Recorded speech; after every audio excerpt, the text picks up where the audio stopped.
Hello दोस्तों, आप सबका स्वागत है learning with RL YouTube channel पे।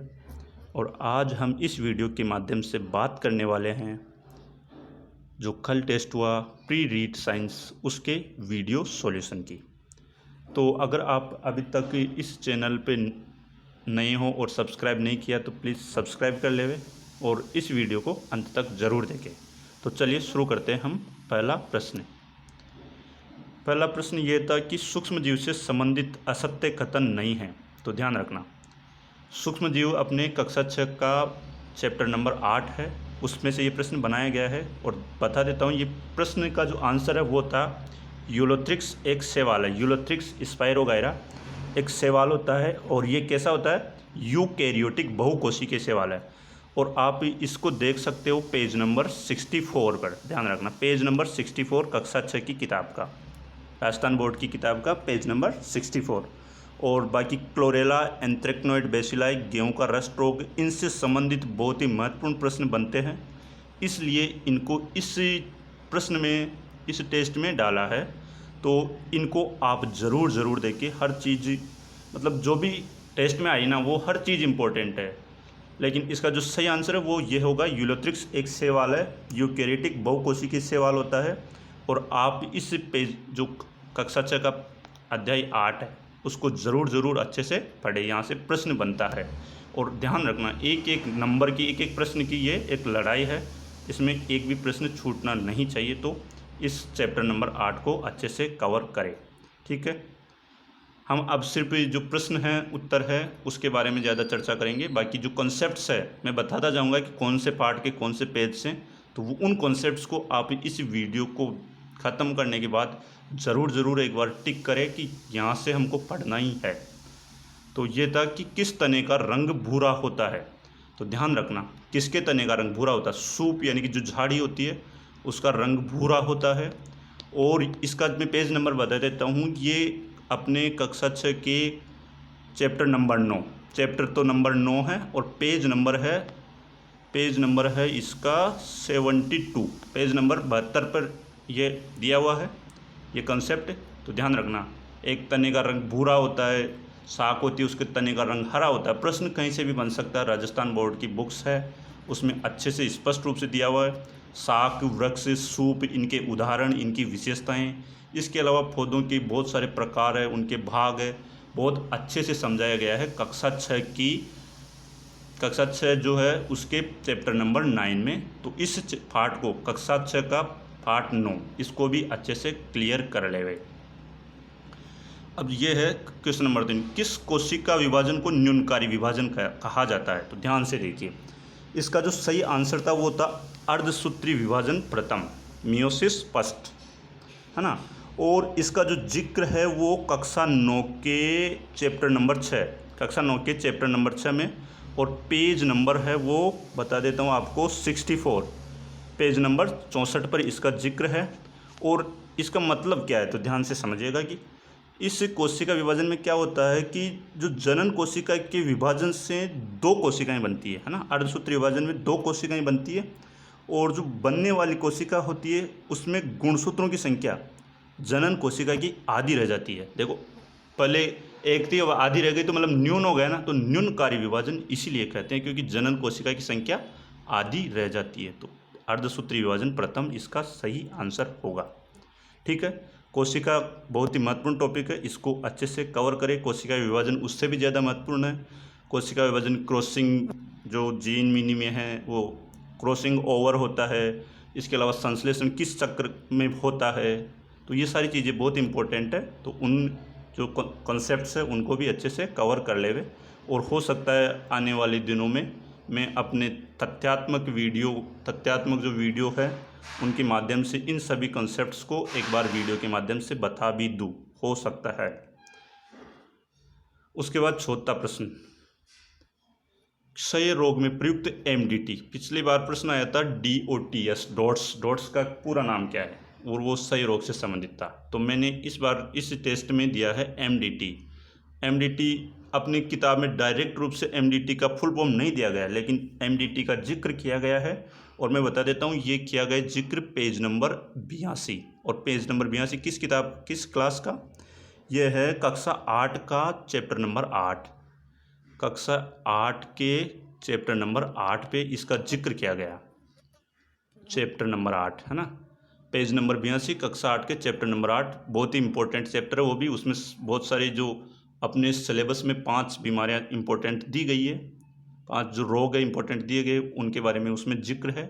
वहाँ से प्रश्न बनने की संभावना बहुत रहती है। और ये रोग वाला चैप्टर वैसे भी इंपॉर्टेंट होता है, तो उसको अच्छे से देख ले। कक्षा 8 का चैप्टर नंबर 8 पेज नंबर 82 पर इसका जिक्र है। और इसका जो सही आंसर होगा वो होगा मल्टी ड्रग थेरेपी। ध्यान रखना, सही आंसर कौन सा होगा? Multi drug therapy. उसके बाद क्वेश्चन नंबर 5 बहुत ही इंपॉर्टेंट, खाद्य रेशे रफेज से संबंधित असत्य कथन है। तो ध्यान रखना, रेशे द्वारा रक्त शर्करा नियंत्रित होती है, ये सत्य कथन है। रेशे छिलके वाले अनाज है, ये भी सत्य कथन है। और रेशे जो है वो क्या होते हैं? ब्राउन राइस और ओट्स रेशे युक्त है। जो ब्राउन राइस और ये क्या बोलते हैं, ओट्स होते हैं ना, वो होते हैं रेशे युक्त। तो इसमें ये तीनों तो सही है, लेकिन जो असत्य कथन पूछा गया वो है अपने पहला। यह रेशे शरीर में से ग्लूकोज को उत्सर्जित नहीं करते, अवशोषित करते हैं। और इसका जो जिक्र है वो अपने कक्षा 7 के चैप्टर फर्स्ट के पेज नंबर 9 पर इसका जिक्र किया गया है। उसका इस चीज़ को, खाद्य रेशे रफेज को बहुत अच्छे से पढ़ ले। ध्यान रखना, ब्राउन राइस और ओट्स रेशे युक्त है, ये भी उस जो पेज नंबर 9 है उस पर अच्छे से दिया गया है। ध्यान रखना, मैं ये बता रहा हूँ वीडियो सॉल्यूशन, उसके साथ अगर आप देख रहे हो पेन कॉपी लेकर बैठो और पेज नंबर लिखते जाओ। उसके बाद आप खुद देखोगे कि हाँ यहाँ से प्रश्न था, लेकिन कहीं ना कहीं गलत हो गया। अगर जिनके गलत हुए हैं वो ज़रूर लिखे कि कहाँ से प्रश्न बने, कैसे बने और गलत क्यों हुए। इसका विश्लेषण करना होता है। टेस्ट का मतलब यही होता है कि कहाँ कमी रह गई और अब कमी को हमें पूरा करना है। ठीक है, नेक्स्ट क्वेश्चन, समसूत्री विभाजन द्वारा एक संरचना बनाते हैं जिसे कहते हैं, और इसका जो सही आंसर हो जाएगा वो कोरक ब्लास्टुला है ना। और इसका जिक्र है अपने चैप्टर 2, कक्षा 9 का चैप्टर 2 है मानव तंत्र, और उसका पेज नंबर 24, पेज नंबर 24 पर इसका जिक्र है। कोरक ब्लास्टुला युग्मनज समसूत्री विभाजन द्वारा संरचना बनाते हैं। ये कोरक यानी कि जो जनन है, प्रसव है, उससे पहले की ये स्थिति होती है। तो कोरक ब्लास्टुला का ये निर्माण होता है। और यदि वस्तु का वेग 2 गुना कर दिया जाए तो द्रव्यमान कितना करे कि गतिज ऊर्जा वही रहे जो पहले थी। यानी गतिज ऊर्जा होती है 1/2 mv², ये होती है गतिज ऊर्जा। अब v को 2 करते हैं क्या हो जाएगा? 2v²। तो 2v यानी 4, तो 4 गुना हो जाती है। अब m का मान हम क्या कर देंगे? m/4, तो 4 से 4 कट जाएगा तो 1/2 mv² रह जाएगा। तो बस सिंपल सा प्रश्न था, मूल द्रव्यमान का 1/4। और ये प्रश्न कहाँ से, मतलब ऐसा प्रश्न नहीं था, लेकिन इसमें जोड़ा गया, मैंने कुछ थोड़ा सा परिवर्तन किया, संशोधन किया है। ऐसा प्रश्न कक्षा 10 के पेज नंबर 160 पर है। चैप्टर का नाम है कार्य, ऊर्जा और शक्ति। सुन ले, मैं लिख नहीं पा रहा यहाँ पर। पेज नंबर 160 कक्षा 10 का, और चैप्टर है कार्य, ऊर्जा, शक्ति, कक्षा 10 का पेज नंबर 160। वहाँ पर अच्छे से उदाहरण दे रखे हैं गतिज ऊर्जा के, ऐसे न्यूमेरिकल्स, तो उसको अच्छे से देख ले। ठीक है, नेक्स्ट क्वेश्चन करते हैं। ये हो गया। उसके बाद 8वां क्वेश्चन, किस उपप्लावकता अवस्था में वस्तु पूरी डूब कर तैरेगी? बहुत ही महत्वपूर्ण प्रश्न है, और इसका मैंने पहले भी जिक्र किया था, इसका मैंने वीडियो भी बना रखा है। इसका आएगा आंसर, वस्तु का भार और उत्प्लावन बल बराबर हो। अगर आपने इससे संबंधित वीडियो नहीं देखा तो प्लीज़ वीडियो ज़रूर देख लेवे। ओके, और ये कौन से जगह मिलेगा तो मैं बता देता हूँ। इसका जो जिक्र है वो पेज नंबर 118 कक्षा 9, पेज नंबर 118 कक्षा 9, ध्यान रखना, वहाँ पर आपको ये सारी चीज़ें मिल जाएगी। उसके बाद 9वां प्रश्न है कि तापमापी से संबंधित असत्य कथन कौन सा है? तो प्रयोगशाला तापमापी के परास -10 डिग्री से 110 डिग्री, सही, बिल्कुल सही है। डॉक्टरी तापमापी की परास 94 से 108 डिग्री फ़ारेनहाइट होती है, बिल्कुल सही है। और विभंग किंक का पाया जाना डॉक्टरी तापमापी की विशेषता है, ये बिल्कुल तीनों कथन सत्य है। और जो चौथा कथन है कि पारे की विषाक्तता से बचने हेतु अधिकतम न्यूनतम तापमापी, ध्यान रखना, इसके लिए अधिकतम न्यूनतम तापमापी का नहीं, डिजिटल तापमापी का प्रयोग करते हैं। और इसका जो जिक्र है वो है अपने कक्षा 7 और पेज नंबर बता देता हूँ 154। पेज नंबर 154 पर इसका जिक्र किया गया है। ठीक है, तो आगे बढ़ते हैं। निम्न में से सत्य है, बहुत ही महत्वपूर्ण प्रश्न। दोनों पृष्ठ उत्तल हो तो उभयावतल, बिल्कुल गलत है ये तो। उभयावतल नहीं, उभयोत्तल। अवतल नहीं होता, उत्तल है ना। दोनों पृष्ठ उत्तल होंगे तो उभयोत्तल होगा। एक पृष्ठ समतल और एक उत्तल हो तो समतलावतल। समतलावतल नहीं, समतलोत्तल। यदि फोकस दूरी धनात्मक है तो वह अवतल दर्पण होगा, बिल्कुल नहीं, ये होगा ऋणात्मक होता है। ऋणात्मक होगी ना तब अवतल दर्पण होता है, और धनात्मक में उत्तल दर्पण होता है। और चौथा जो है वो सत्य है, बड़े किरण पुंजों को परवलयी दर्पण से एकत्र करते हैं। और इसका जो जिक्र है वो अपने कक्षा 10 108 पेज नंबर और कक्षा 10 के 108 पेज नंबर पर इसका जिक्र किया गया है। और बाकी सारे कॉन्सेप्ट्स कहाँ पर है, उसी चैप्टर में हैं। एक 121 पेज नंबर पर ये फोकस दूरी से संबंधित है, और 118 से संबंधित ये दोनों तथ्य 118 पेज नंबर पर मिल जाएंगे आपको। तो इस प्रकार से उस चैप्टर को अच्छे से कवर कर ले। कक्षा 10 का जो चैप्टर नंबर है वो कौन सा है, 9। चैप्टर नंबर 9 है, और प्रकाश उसका नाम है चैप्टर का। तो इस प्रकार से ये बहुत ही महत्वपूर्ण तथ्य थे जो आपके सामने पेश किए। इस प्रश्न के माध्यम से इनको अच्छे से कवर कर ले। ठीक है, उसके बाद 11वां क्वेश्चन था कि प्रतिध्वनि सुनने के लिए हमारे कान तक ध्वनि कम से कम कितने समय बाद पहुंचनी चाहिए। ये सीधा प्रश्न यहाँ पर अपने मतलब कि जो प्रश्न इसमें आंसर आएगा 0.1 सेकंड। और ये कहाँ से लिया गया तो इसका मैं बता देता हूँ, पेज नंबर 139, और ये अपने कक्षा 10 की बुक से लिया गया है।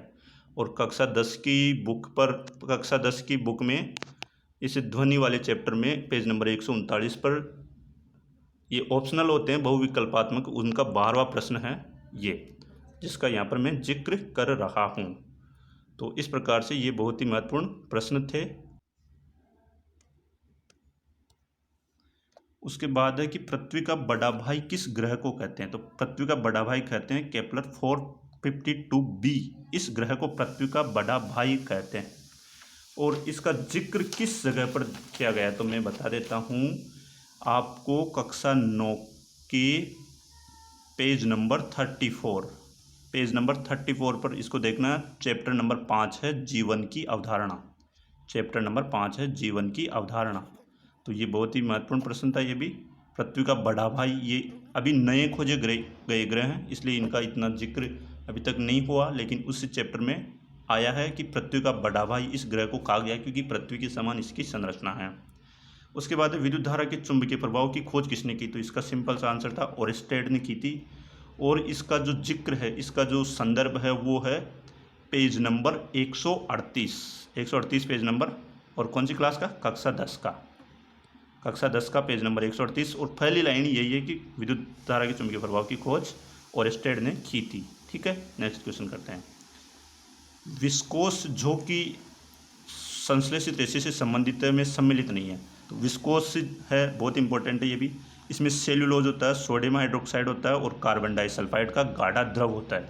लेकिन जो पोटेशियम बेंजोइट है ना, वो इसमें सम्मिलित नहीं होता है। तो इसका सही आंसर हो जाएगा पोटेशियम बेंजोइट। और इसका जो जिक्र है वो कहाँ पर है, वो पेज नंबर 28 है। और कौन सी क्लास में, कक्षा 8 का पेज नंबर 128। ये 128 क्या, ओनली 28 है ना। और चैप्टर का नाम है संश्लेषित रेशे और प्लास्टिक। ठीक है।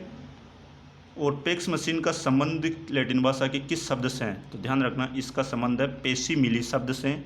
और इसका अगर आपको देखना है तो आप देख सकते हो कक्षा 8 के पेज नंबर 143 पेज नंबर है, और कक्षा है 8। और इसमें पेश और मिली दो अलग अलग शब्द है। पेश का मतलब होता है बनना, बनाना, और मिली यानी उसी के समान। पेक्स मशीन यही करती है कि उसी के समान बनाती है, तो इसलिए पेशी मिली शब्द से पेक्स मशीन बना है। और ये लैटिन भाषा का शब्द है। और आप इस जगह पेज नंबर 143 कक्षा 8 पर इसका अच्छे से देख सकते हैं। जो भी मैं बता रहा हूँ पेज नंबर, उसके आसपास की जो चीज़ें हैं उसको आप ऑब्जर्व करोगे तो पाओगे कि बहुत सारे प्रश्न यहाँ से बन सकते हैं। उनको बनाएं और उनको अच्छे से कवर करें। ठीक है, नेक्स्ट क्वेश्चन करते हैं। ईमेल प्रणाली पर उल्लेखनीय अनुसंधान कार्य चल रहा है। ये भी बहुत ही महत्वपूर्ण प्रश्न था। एक सी डॉट संस्था है नई दिल्ली में, और भारतीय प्रौद्योगिकी संस्थान जो ITIs होती है, IITs होती है, और एक भारतीय विज्ञान संस्थान बेंगलोर, इन तीनों जगह पर ईमेल प्रणाली पर उल्लेखनीय अनुसंधान कार्य चल रहा है। और इसका जो उल्लेख किया गया है इस प्रश्न का, वो मैं बता देता हूँ इसके पेज नंबर 144 पर, और कक्षा 8 का है। ये भी कक्षा 8 की बुक का पेज नंबर 144 आप देख सकते हो। पेज नंबर जो भी बता रहा हूँ आप अपनी मतलब बुक्स के माध्यम से आसानी से चेक कर सकते हो। एक भी प्रश्न आउट ऑफ सिलेबस और आउट ऑफ कोर्स नहीं आया है। पूरा राजस्थान बोर्ड जैसा बोर्ड के सिलेबस में लिखा हुआ है कि कक्षा 6 से 8 के आधार पर 9वीं 10वीं, और कक्षा 9वीं 10वीं का भी वही सेम चैप्टर होते हैं, लेकिन वो थोड़ा सा लेवल होता है। तो प्रतियोगी परीक्षा में लेवल तो ज़रूरी होता है, और लेवल बताया गया है कि 12वीं तक का, तो वही लेवल रखा गया है यहाँ पर। इसके बाद है कि कलमी सोरा का रासायनिक सूत्र है, तो इसका जो सही आंसर होगा वो KNO3, और इसका जिक्र है पेज नंबर 43। पेज नंबर 43 पर आप देख सकते हो। और कौन सी क्लास के? कक्षा 8 के, और चैप्टर नंबर है 4, रासायनिक अभिक्रियाएं चैप्टर नंबर है। ये कक्षा 8 का पेज नंबर 43 है। ध्यान से देखिएगा, बहुत अच्छे से, बहुत ही इंपॉर्टेंट है, आपको कहीं ना कहीं मिल जाएगा ये। ठीक है, नेक्स्ट क्वेश्चन करते हैं। बहुत ही महत्वपूर्ण कॉन्सेप्ट है भौतिक परिवर्तन और रासायनिक परिवर्तन। इसके उदाहरण भी बहुत महत्वपूर्ण है, लेकिन इसके कॉन्सेप्ट उससे भी ज़्यादा महत्वपूर्ण है। अगर कॉन्सेप्ट समझ में आ गए तो उदाहरण हम आसानी से कर सकते हैं। तो इसका जो सही आंसर होगा वो होगा ऑप्शन नंबर 3, भौतिक परिवर्तन होते हैं वो उत्क्रमणीय। तो इसमें सत्य कथन हो जाएगा ऑप्शन नंबर 3, भौतिक परिवर्तन उत्क्रमणीय और अस्थायी होते हैं। उत्क्रमणीय का मतलब एक अवस्था से जैसे कुछ अवस्था बनी तो वापस उसी अवस्था की जो परिस्थितियां वो हटाने पर वो फिर से वो अवस्था निर्मित हो जाती है। तो इस कारण से ये अस्थायी होता है और उत्क्रमणीय होता है। और इसका जो जिक्र है आप देख सकते हो, इसका एक चैप्टर है कक्षा 7 में भौतिक और रासायनिक परिवर्तन का, उसमें आसानी से आप पेज नंबर 38 पर ये सारी चीज़ें दी गई है। और कौन सी कक्षा? कक्षा 7, ध्यान रखना कौन सी कक्षा? कक्षा 7 के पेज नंबर 38 पर देख सकते हो। और एक बहुत ही महत्वपूर्ण प्रश्न सूचक से संबंधित गुड़हल पुष्प। तो इसमें क्या होता है कि गुड़हल के पुष्प को ठंडे जल में मिलाकर गहरा गुलाबी होने तक रखते हैं। ऐसा बिल्कुल भी नहीं है, और इसमें पूछा गया है असत्य। तो इसका सही आंसर हो जाएगा ये। तो इसको क्या करते हैं फिर? तो ध्यान रखना, ठंडे जल की जगह अगर आता गर्म जल, और गहरा गुलाबी जगह आता हल्का गुलाबी, तो ये सही होता। तो इसलिए इसका जो असत्य कथन है वो ये हो जाएगा। तो ये सूचक बहुत ही महत्वपूर्ण है। गुड़हल सूचक, हल्दी, फिनोल्फ्थेलिन और मेथिल ऑरेंज, ये सारे सूचक बहुत ही महत्वपूर्ण है, इनको अच्छे से कवर कर ले। और बाकी अम्लीय विलयनों को अधिक गहरा गुलाबी कर देता है, सही है। सारे विलयनों को हरे रंग में परिवर्तित करता है, ये सही है। तो इसका असत्य कथन था ऑप्शन नंबर 1। ठीक है, नेक्स्ट क्वेश्चन करते हैं। और इसका मैं बता देता हूँ कौन से चैप्टर कौन सी जगह पर आपको मिल सकता है। ये मिल सकता है, क्या मिलता है आपको देखना है पेज नंबर 52, कक्षा कौन सी? कक्षा 7। कक्षा 7 के पेज नंबर 52 पर इसका जिक्र मिल जाएगा। ठीक है, नेक्स्ट क्वेश्चन। निम्न में से सत्य है ओजोन परत की मोटाई डॉप्सन यूनिट में मापी जाती है? बिल्कुल सत्य है। ग्रीन हाउस प्रभाव की खोज जे फोरियर ने, यह गणितज्ञ था एक, इसने की थी, बिल्कुल सत्य है। और एल्केन संतृप्त हाइड्रोकार्बन है, ये भी बिल्कुल सत्य है। तो इस प्रकार से उपयुक्त सभी सत्य, ये बहुत ही सामान्य से प्रश्न थे। लेकिन ग्रीन हाउस प्रभाव, ग्लोबल वार्मिंग, इन सबको अगर आपको पढ़ना है तो कक्षा 8 का पेज नंबर 172 पेज नंबर कक्षा 8 आप आराम से देख सकते हो। वहाँ पर इसके जो ग्रीन हाउस प्रभाव के जो तत्व होते हैं जिसके कारण से ये ग्रीन हाउस प्रभाव होता है, वो बहुत ही महत्वपूर्ण, उनको अच्छे से याद रखना है। इसके बाद बहुत ही महत्वपूर्ण प्रश्न, सेवाल ब्लूम का संबंध नाइट्रेट और फॉस्फेट से है? असत्य कथन बताना, ध्यान से देखिए। तो ये सेवाल ब्लूम बहुत ही महत्वपूर्ण है। कक्षा 8 के पेज नंबर 176 पर इसका जिक्र है, आप आसानी से वहाँ पर पढ़े। और ये जो छोटे छोटे इम्पोर्टेंट पॉइंट है ना, उनके मैं छोटे छोटे वीडियो के माध्यम से आने वाले दिनों में बहुत अच्छे से समझाने का प्रयास करूँगा। तो सेवाल ब्लूम का संबंध नाइट्रेट और फॉस्फेट से, ये बिल्कुल सत्य है। सेवाल ब्लूम क्या है? कक्षा 8 के पेज नंबर 176 पर आप आसानी से समझ सकते हैं, बहुत ईजी कॉन्सेप्ट है। कचरा प्रबंधन के अंतर्गत कांच के टुकड़े, चीनी बर्तन काले डिब्बे में रखे जाते हैं। ये बिल्कुल गलत है, क्योंकि कचरा प्रबंधन के अंतर्गत ये कचरा प्रबंधन का अगर आपको चैप्टर पढ़ना है तो ये कक्षा 7 का चैप्टर नंबर 17 है, और इसका जिक्र जो है तथ्य का वो 182 पर किया गया है, और यही असत्य कथन है ना, क्योंकि इसको काले डिब्बे में नहीं रखते। ये अजैविक अपशिष्ट है, इनको काले डिब्बे में नहीं रखा जाता, इनको नीले डिब्बे में रखा जाता है। और इसके अलावा जलीय जीवों में पानी की गति के अनुकूलन के लिए फिन्स होते हैं, तो ये बिल्कुल सत्य है।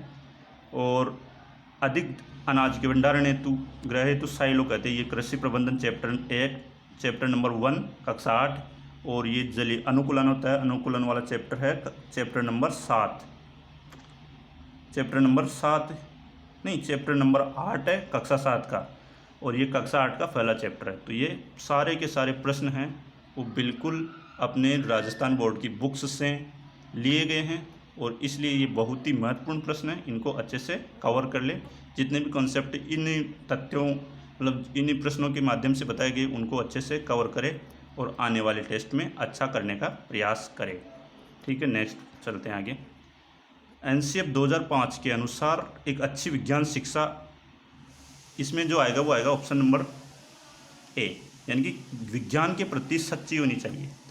इस एनसीएफ 2005 में यही है कि जो भी अच्छी विज्ञान शिक्षा वही होगी जो विज्ञान के प्रति सच्ची। विज्ञान के प्रति सच्ची होने से मतलब है कि विज्ञान के जो नियम हैं उनको अच्छे से फॉलो करने वाली हो। उसके बाद नेक्स्ट क्वेश्चन क्या है कि विज्ञान की प्रकृति के बारे में कौन सा सही नहीं है। तो इसका जो सही आंसर होगा, विज्ञान हमेशा अस्थायी होता है। बिल्कुल सही है ये तो, क्योंकि स्थिर विज्ञान में नए नियम आते रहते हैं, वो पुराने नियमों में चेंज होता रहता है। संदेहवाद को बढ़ावा देता है।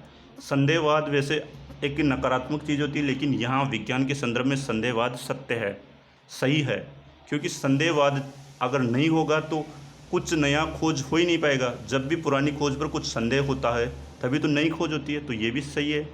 विज्ञान एक ज्ञान की रचना की प्रक्रिया, बिल्कुल सही है। और विज्ञान की प्रकृति स्थिर है, ये बिल्कुल गलत है ना। विज्ञान की कभी प्रकृति स्थिर नहीं होती है। अगर विज्ञान की प्रकृति स्थिर होती तो नई खोजें हो ही नहीं पाती। अब हम पुरानी खोज पर ही स्टिक रहते हैं, तो इसलिए इसका सही आंसर हो जाएगा ऑप्शन नंबर डी। आकलन युक्तियों में विज्ञान कक्षा में विद्यार्थियों के प्रायोगिक कौशल को आकलित करने में सबसे अधिक उचित माध्यम है। तो ध्यान रखना, इसका जो सिंपल सा प्रश्न हो जाएगा वो प्रयोग अभिलेख, यानी प्रयोग से संबंधित उसको लिखवाओ। अगर वो प्रयोग से संबंधित अच्छा लिख रहा है, आकलन करना कक्षा में, तो प्रयोग से संबंधित लिखवाओ। अगर लिख रहा है तो मतलब अच्छा है उसका प्रायोगिक कौशल। ठीक है, तो इसका सही आंसर हो जाएगा ऑप्शन नंबर डी। उच्च प्राथमिक स्तर पर विज्ञान सीखने का नीचे दिया गया कौन सा उद्देश्य वांछनीय उद्देश्य नहीं है। तो आवश्यक प्रक्रिया कौशल अर्जित करना सही है, वैज्ञानिक साक्षरता अर्जित करना बिल्कुल सही है, तार्किक सोच सही विकसित करना सही है। लेकिन जो गलत कथन है वो है कि प्रतियोगी परीक्षा है ना, उच्च प्राथमिक स्तर पर प्रतियोगी परीक्षाओं के बारे में नहीं सोचा जाता है ना। प्रतियोगी परीक्षाओं में अच्छा प्रदर्शन करने के लिए विज्ञान नहीं पढ़ाया जाता, तो सही ऑप्शन हो जाएगा ऑप्शन नंबर बी। उसके बाद बहुत ही इजी प्रश्न है कि किस पाठ में पहले सामान्य नियम स्पष्ट किए जाते हैं, उसके बाद उदाहरण। तो नियम से उदाहरण यानी कि निगमनात्मक पाठ, तो इसका सही आंसर हो जाएगा ऑप्शन नंबर सी। और दल शिक्षण का ब्रिटेन में विकास किसने किया था, इसका सही आंसर है जे फ्रीमैन। इनमें कुछ ज़्यादा समझाने की आवश्यकता नहीं, इनमें ये तथ्यात्मक चीज़ें हैं, जे फ्रीमैन ने किया था। और ब्लूम टेक्सोनोमी का भावात्मक पक्ष से असंबंधित है, तो इसका सही आंसर हो जाएगा उद्दीपन।